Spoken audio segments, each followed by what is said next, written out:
Et bonjour et bienvenue sur ce live du 13 mars. Aujourd'hui, on se retrouve donc pour 3 rubriques. La première étant e-culture, qui sera animée par Manon côté cinéma et Gabin côté musique. Nous enchaînerons avec un interview élève avec comme présentatrice Aurore, qui donc interviewera un son 1. Je vais taire le nom pour l'instant, je vais laisser une petite surprise. Et nous finirons avec la rubrique culinaire, qui sera présentée par Lana. C'est parti, jingle.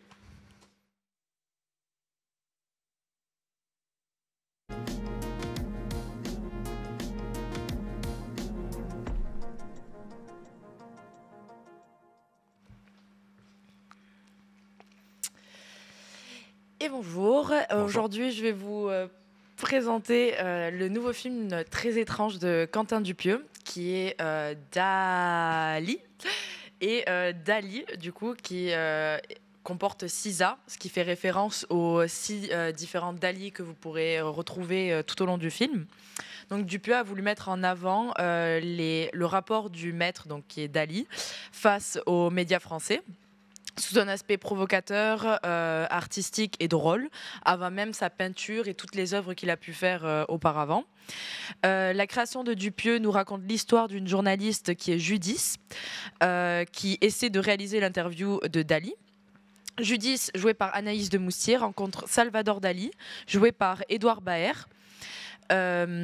pour un interview, et Dali coupe court car Judice n'a pas de caméra, donc Dali s'en va.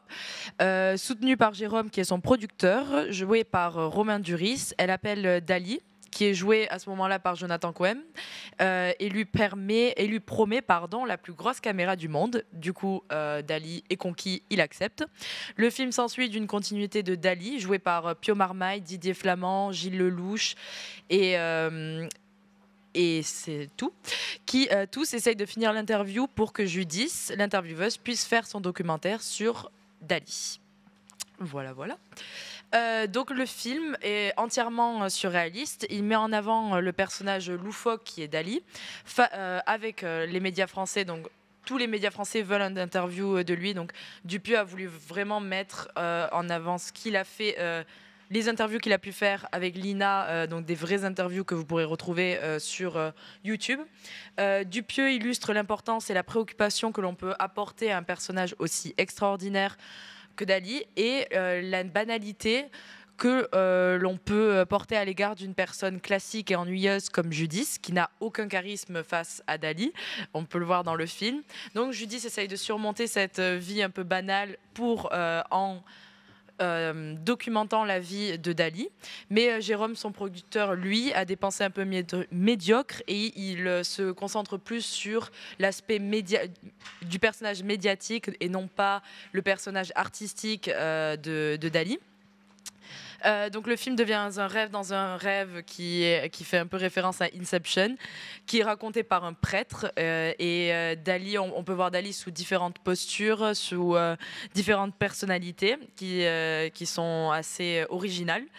Et donc du coup voilà, pour conclure, Dali, donc le film, c'est avant tout une expérience, mais je vous conseille de pas essayer de le comprendre sous tous ses aspects, mais plus de laisser place à l'imagination.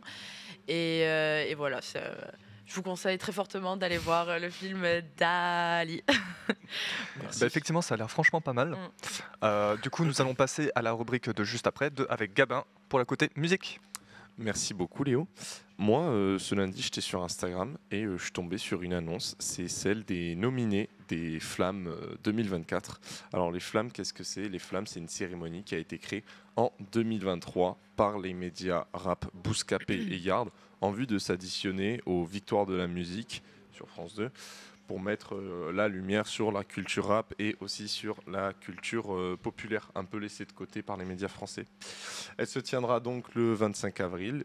Il sera remis en tout 24 prix, 24 flammes donc, les votes seront faits donc par les internautes et aussi par des grands acteurs du monde de la musique, comme par exemple Mehdi Maizi, Lil Chic ou encore Rap Plume.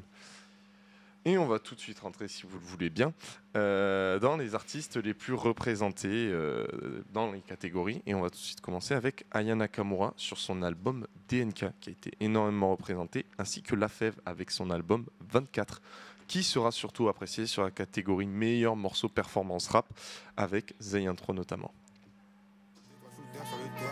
J'ai fait trop de sacrifices pour cette merde. Merde, la musique m'a tout pris, j'ai tout donné. Je passe qu'au bif et je me vois pas grandir. Je me voyais bien construire un empire. Ramener une sonorité. Et donc parmi toutes les catégories, 3 viennent d'être ajoutées. La flamme du rayonnement international, la flamme de la révélation scénique, et la flamme du meilleur producteur de spectacle de l'année. On voit vraiment une envie de mettre en lumière ces gens qui travaillent dans le monde du spectacle vivant. Vous en pensez quoi, vous, de donner des prix à ces gens ? Moi personnellement, oui, je dirais qu'à partir du moment qu'il y a une prestation artistique, je pense que c'est à peu près normal qu'il y ait des récompenses ou des rewards sur ce genre de choses. Oui, non, ça me dérange pas, je trouve ça logique. Ouais, c'est plutôt important quand même la performance scénique, parce que ça rend le spectacle un peu plus immersif, donc c'est sympa. Et en plus de donner du crédit au label, à la communication, à l'artiste, au compositeur, on donne aussi crédit aux gens qui font les covers, aux artistes qui ont travaillé là-dessus. Mais il n'y a pas que ça, on rend aussi hommage à ceux qui ont fait les clips, et notamment parmi les nommés, l'excellent Gare du Nord de Yanis. J'rappe pas comme un Batman, mais j'rappe comme 6. J'rappe comme si j'avais pas une vie banale. J'attends la bonne, je suis pas dans la mode, mais je compte sur le textile pour soigner mes balafres. Mais comme je l'ai dit, ce n'est pas que le rap qui sera remercié, mais la culture populaire en général. Par exemple, on pourra retrouver les flammes du R&B, les flammes de la musique d'inspiration africaine et caribéenne.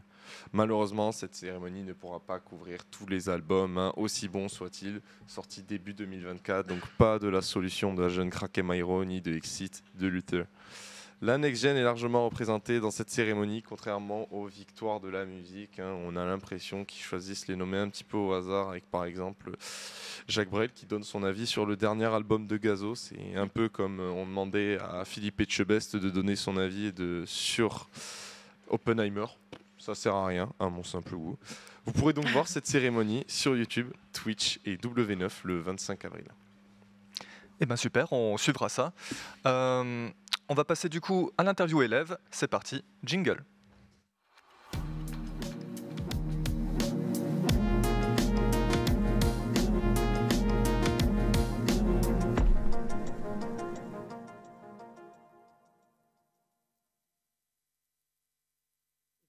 Et bonjour. Comment ça va? Bien et toi? Ça va. On est avec notre invité aujourd'hui. Super. C'est parti du coup pour l'interview. Allez. Bonjour Damien. Bonjour. T'es heureux d'être là? Oui, super. Ah, ça se sent dans ta voix. Alors, je t'explique comment ça va se passer. Je vais te poser des questions basiques. Et puis après, il y aura des questions courtes. Tu auras 2 propositions et tu en choisiras qu'une. Pas de souci. Alors, on commence tranquillou. Est-ce que tu pourrais te présenter et nous parler de ta section? Oui, bien sûr. Alors, moi, je m'appelle Damien, j'ai 24 ans. Je suis actuellement en première année de son. Et au niveau de la section, on découvre, en tout cas en première année, les différents métiers qui sont liés au son. Que ce soit du son design, que ce soit du son au tournage et de la production musicale. Tu faisais quoi avant de rentrer à l'IDEM? Alors, juste avant, j'étais un peu au travail parce que j'avais fait un BTS et à la suite de ça, je suis parti travailler. Sauf que ça ne m'a pas convenu et j'ai voulu retracer un peu ce que moi j'aimais, mes passions. Et c'est là où j'ai découvert l'IDEM. Ok. Qu'est-ce qui... Oula, pardon. Du coup, oui. Qu'est-ce qui te plaît dans le son? Pardon, je sais, j'ai bégayé. Alors, tout ce qui est la production musicale, parce que ça nous permet de créer et donc avoir un côté imaginaire et créatif. Et surtout que dans le son, tout peut faire du son. Et ça, c'est génial. Vous utilisez quel logiciel? Alors, au niveau des logiciels, ceux qu'on utilise à l'école, en tout cas, ça va être du Pro Tools, du Logic Pro ou de l'Ableton. Après, il y a des petits délinquants qui vont utiliser FL Studio, donc d'autres logiciels de son, évidemment. T'entends quoi par délinquant? Délinquants, c'est que souvent, c'est des logiciels un peu pirates, qu'on pourrait les appeler. C'est ceux qu'on va facilement craquer et qu'on utilise un peu chez nous. C'est surtout ça. Ok. C'est pas bien. Quel est ton style de musique? Mon style de musique à moi, ça va être tout le côté un peu caribéen, des îles aussi, donc dancehall. Après, plus côté haïtien, donc le compas, et traditionnellement le zouk. Ok. Tu connaissais le solfège avant de l'apprendre à l'IDEM? Pas du tout. Rien du solfège. Ça va, tu t'en sors? Rien du tout. Et Ok. depuis que je suis à l'école, je suis beaucoup plus à l'aise. Ok. Tu penses du coup que c'est un plus de le savoir avant de rentrer à l'école ou pas besoin? Enfin, Oui et non. Oui, car quand on va faire nos cours de production musicale, c'est sûr que ça va vachement t'aider. Et non, parce que même si moi, et un exemple, c'est que je ne connaissais rien, le fait qu'on ait eu des cours là-dessus, on a réappris les bases, ça m'a permis, à l'heure d'aujourd'hui, malgré que j'ai encore un peu de retard, de quand même de créer et de produire des sons, quoi. Ok. Ça a l'air super. Enfin, ouais. Il y a un film avec une bande son qui t'a marqué? Alors récemment, ça a été la bande son de Hans Zimmer sur Dune 2. C'est vrai. Celle-là, j'avais bien aimé. Au tout début, c'était Interstellar. C'est un peu le plus connu et tout. C'est là comme ça que je l'ai découvert. Et là, récemment, Dune 2 est franchement, waouh, une claque. Compréhensible, clairement. Est-ce que tu as des projets en dehors de l'école? Ouais, je travaille dans le week-end, je travaille en événementiel avec des boîtes de prestations qui me permet un peu de toucher un peu plus ce côté pratique que la théorie. Ok, bah tu combines les deux, du coup c'est super. Et la dernière question basique, après on va passer aux questions courtes. Est-ce que tu as déjà une idée du domaine où tu voudrais t'orienter? Alors plus ou moins, c'est encore flou. Là, je m'oriente plus sur la production musicale, donc le côté ingénieur du son en studio, mais qui aimerait aussi faire du live, donc tout ce qui est festival, concert, parce que c'est tout un domaine aussi passionnant que la production en studio. Ok. Ouais. T'as un truc à rajouter? Bah moi j'aurais peut-être une petite question par curiosité. Toi personnellement tu joues d'un instrument? Du tout. Du tout? Même pas. Même J'essaye d'en apprendre un. C'est quoi, du coup? C'est vrai que oui, quand je suis arrivé, c'était vraiment rien de rien. Que ce soit au niveau musical ou technique, je ne savais rien du tout. Mais j'apprends au fur et à mesure. Justement, au bout de 7 mois là, je suis quand même beaucoup plus à l'aise dans les domaines du son. Et sur quel instrument du coup? Là, le piano. Ok. Et du coup, dans votre classe, il y a un pourcentage élevé de personnes qui jouent d'un instrument ou... C'est assez. On est dans la moyenne. Okay. Il y en a qui arrivent à en jouer, il y en a d'autres qui sont super forts, et il y en a d'autres comme moi où on ramasse un peu, quoi. Ok. Et bah super. Mais bon, dans tous les cas, même si on n'a rien de base, on peut quand même. Bien sûr, mais tout à fait. Même si on n'a pas de notion de solfège, on n'a pas non plus, on n'apprend pas un instrument de musique, on arrive quand même à se débrouiller dans les métiers du son à l'IDEM en tout cas. Ça, c'est sûr et certain. Bah, c'est le plus important. Ouais. Question courte? Allez, question courte. Let's go. Casque ou écouteur? Comment? Casque ou écouteur? Attends, je suis sourd, c'est obligé. Tu préfères écouter ta musique avec un casque ou des écouteurs? Casque ou écouteur? Casque. Ok. David Guetta ou DJ Snake? DJ Snake. Chat ou chien? Chat. Pareil. Acoustique ou électrique? Acoustique. Ableton ou Pro Tools? Pro Tools. VO ou VF? VF pour nos doubleurs. Oh, merci, ça fait du bien. Chuchoter ou crier tout le temps? Crier tout le temps. Ah ouais? Ouais. À te casser la voix? Je préfère. Ok, plus d'ambiance. Comme les bons métalleux là. ASMR, c'est pas trop mon truc. Marvel ou DC Comics? Marvel. Merci. Pardon. DC Comics, chacun ses goûts. C'est un débat, mais j'ai grandi avec Marvel. Merci. Allez, tacos ou kebab? Kebab. Ok. Eh bah parfait. On va te garder du coup juste pour la rubrique culinaire. Et puis c'est parti, on va enchaîner. Je vous quitte? Ouais, malheureusement. Okay. Ah, okay. Ça a été ce fut court, mais c'était avec plaisir. C'est pas cool. Allez, c'est parti. Jingle.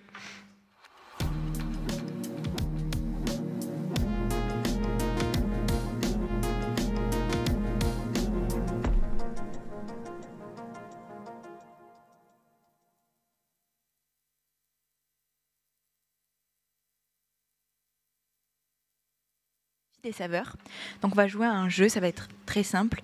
On a préparé une recette qui est faite du coup par nous et une qu'on a achetée en supermarché. Vous allez la déguster et votre but sera de deviner lequel est fait par nos soins et lequel est surgelé.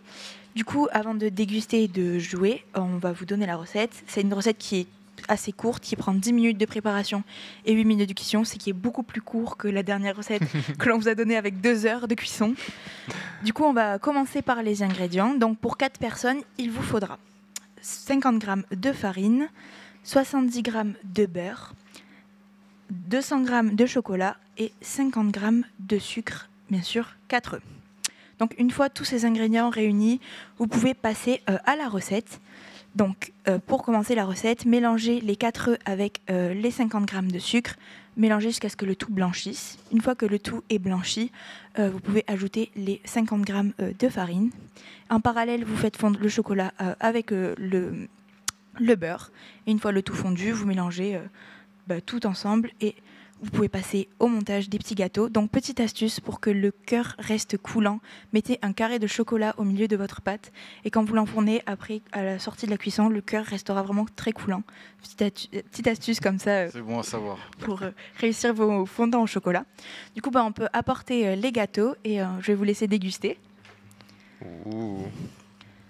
C'est du coup... Ok, déjà ils ont pas la même tête. Hop là. Ah, t'as pas le droit toi? Moi, Ok. moi, je sais, parce que c'est Ah moi oui, qui les ai c'est- faits, c'est- donc oui, ça c'est saturé le jeu. pas trop Je vais logique. le voir déjà visuellement. Ouais, visuellement, bon. Alors, visuellement, j'aurais tendance à dire que celui qui aurait le plus de chances de rester, ça Ouais. serait le congelé.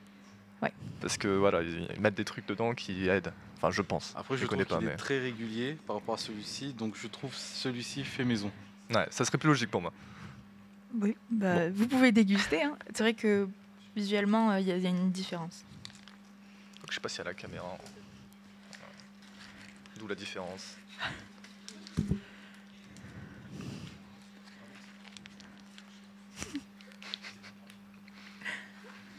Là, on fait de la SMR. Hein. Un peu, Oui, ouais. c'est vrai qu'à chaque fois qu'on fait culinaire, il y a pas mal de bruit de bouche.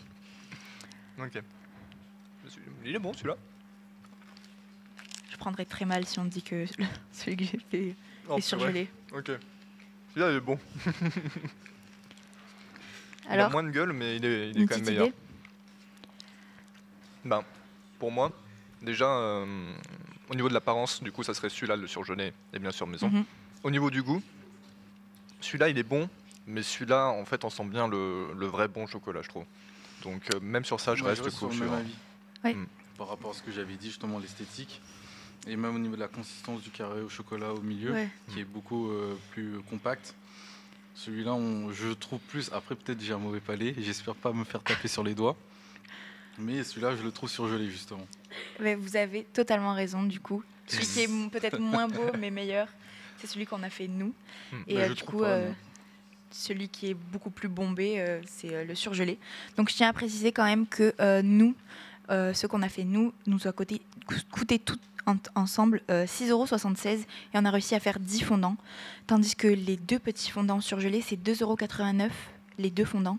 Donc c'est beaucoup plus économique de les faire soi-même et même on sait ce qu'il y a dedans parce que je vous ai dit la recette, c'est vraiment que 5 ingrédients, tandis que ce surgelé, si on lit derrière, il y a énormément de conservateurs, d'additifs et on ne sait pas exactement ce qu'il y a dedans. Donc un petit conseil, privilégié de les faire maison plutôt que les acheter, même si c'est plus rapide peut-être de les acheter, mais on en fait plus maison et ça coûte moins cher.